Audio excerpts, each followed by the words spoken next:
loves this book. Rich loves this book. Rich loves this book. Rich loves this book. Rich loves this book. Rich loves this book. Rich loves this book. Rich loves this book. Rich loves this book. Loves this book. Loves this book. Loves this book. Loves this book. Loves this book. Loves this book. Loves this book. Loves this book.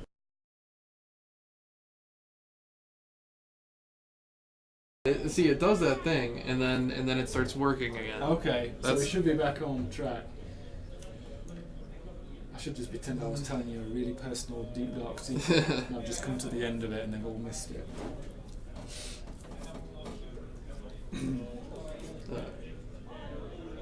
Okay. Okay. Can you hear me? Seems like it's not repeating itself. Okay. Yeah, it just seems to do that, and then the device not available pops up, and then so there we go. Okay. We have to get some tech support going on here. Yeah. Yeah. So real quick here, I'll say I previewed this Loki #1, Daniel Kibblesmith, Oscar Bezeldua. Picks up from the War of the Realms Omega, which I'm talking about a little bit there. Where Loki becomes king of Jotunheim, but immediately takes a vacation after leaving the Frost Runt Durf in charge. That's DRRF. And I think it's supposed to be always done as an exclamation. Okay. He's a mini frost giant that was getting picked on, and Loki's like, hey, you're going to be my buddy, and you're going to help me look after this place. So, yeah, Loki loves making mischief in Midgard. That's his thing, right? But he soon finds himself pursued by a being with unfinished business. It's a really fun book. It's like somewhere in between Deadpool and Squirrel Girl, I would say, with maybe only like one like editor's note, sort of like fourth wall-ish breaking thing. Like Loki himself doesn't break the fourth wall, but it's like, editor's note, something goofy about the story.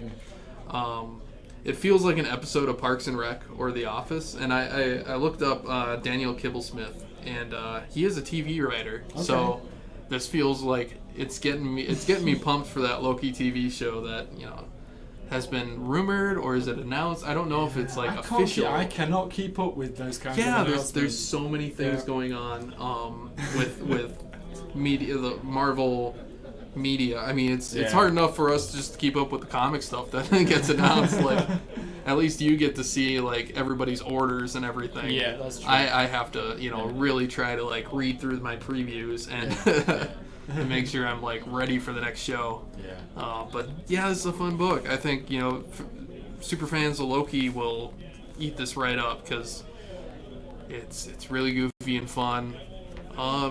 Yeah, we get to see a little bit of darkness creeping on, trying to catch up to him, but yeah, so sweet. Okay, so this is a Marvel Action Classics. This is an IDW Marvel book. I think this is reprints of like some older Captain America material that's probably all age appropriate because that's what this Marvel Action IDW line is. So yeah. If you want to check that out, there's some content for Captain America in there, kind of like that cover. I'm looking at it upside down and it still looks kind of cool. Yeah. So, and then we have some. We're trying to get some more Miles Morales on the shelf. So we have second printings of issue 4, 5, and 6. Okay, so they'll be available tomorrow. And I believe I think it's 6 that is the first appearance of a new character. Let me double check with that. Because I think it was 8 that I just read. Maybe it was 7. Sorry. That's okay. But yeah, just a new character. Callback to Falcon. Not Falcon. Oh, shoot. I totally blanked. Anyways, okay. Miles Morales, super fun book. It's my favorite Spider-Man. Then again, we're coming up to what might be my favorite Spider-Man. But here's Thor's Pick of the Week. Silver Surfer Black, number 2. Black, issue 2. Yes. I think everyone that has read this first issue, and please correct me if I'm wrong, enjoyed it. Especially if you're a fan of Venom. No spoilers still. But yeah, I'm really super excited about this. I mean, Donny Cates is Rich and I, and Yeah, I like Donny Cates. Yeah, as well. Yeah. I'm not like super into him as much as you are, but I'll definitely enjoy any. The big draw to me, and I've said this every time, is Tradd He's just a fantastic artist. He doesn't draw like anybody else, and I can see why people might not like his work, but this, just anything he'll draw, I'll buy it, especially interiors. I think especially with the character Silver Surfer, it really allows for some space for an artist to make it his own, or her own. There's so many different ways Silver Surfer can be drawn. Yeah. Whether you go the super detailed, looks like a Roman bust, or something like that, or if you go like a little bit more fluid looking, more get that metallic sheen look to it, or in issue 1 we saw this totally psychedelic, going through the black hole sort of thing. That's what I'm thinking about. Yeah, and it's just all over the place, and then in the next panel, he's back, solid again. Well, with the when I previewed the first issue, I was like, I didn't quite know what to make of his hand turning black that we see on the cover there, and the big reveal at the end. It didn't connect with me at first, but then understanding it's Null from the Venom comic. Yeah. It makes sense that Silver Surfer's hand is turning black. Is it a symbiote? We don't know yet, and we might know in this issue, but I didn't preview it, so. That's fair enough. Yeah. You can't read them all. I mean, you get like an hour maybe? Yeah, I get about an hour. And just, make sure I get the best 3 I can from different publishers. So. Small side note, trivia. Donny Cates went to art school, and I don't know whether it's specifically for comics. I think it might have been, and Tradd Moore was a student. They were friends. Same as Jeff Shaw as well. So Donny Cates and Tradd Moore, there's some history there, and I think he keeps commenting how happy he is that they're finally working on a project together, so that's kind of cool. And then, so here is this the one you were talking about? This is my pick of the week, and the Spider-Man life story, Chip Zdarsky is just, I mean, all this stuff has happened to Spider-Man, or Peter Parker before in one way or another, and this is like a greatest hits. We're showing him age in real time, but man, his life is just such a downers all the time, especially in this story. And now we get to see what I'm imagining is Civil War. People talk about how the Stanford incident that kicks off Civil War is kind of like Marvel's version of 9/11. The big incident that changed everything. Suddenly we have a government surveillance state that's all this and that. So, and Peter Parker plays an interesting part in that Civil War because he joins up with the pro-registration side and shows everybody his identity, and then goes with the underground crew all of a sudden because he doesn't like the direction of thinking, and then one more day happens, and then everything's retcon. So so I believe this is the last issue. One more. I think. One more. Yes, of course. 6, the 10s. That's right. Thank you. It's a good job. You're on the ball. It's fun stuff. So TIE Fighter, Star Wars TIE Fighter, Tommy Lee Edwards, I believe is his full name. Look at that. Look at that for a cover. It's just fantastic. That's cool. Yeah. I mean, if you want some energy and a cool Star Wars image, these things could be posters. That's fantastic. I wish he was doing the interior artwork, but there you go. Star Wars TIE Fighter, and then the last book for this week from Marvel for the single issues, and this is the last issue of Uncanny X-Men for the foreseeable future. House of X #1 is launched next week. So we have the last issue, Legacy issue number 644, Uncanny X-Men. So on a side note, we had some promotional material, and I haven't opened it yet, but I believe it's House of X, Powers of X previews. There's maybe 4 or 5 pages of each issue. I think that's what it is. I'll have those available tomorrow, so I'll be handing them out or putting them on the shelf. But if you do want one and you can't find them, just please ask. If you want to get excited, if you want a little glimpse of what's coming for the House of X, Powers of X, I believe that's what it is. There you go. So I'm just going to grab the independent books.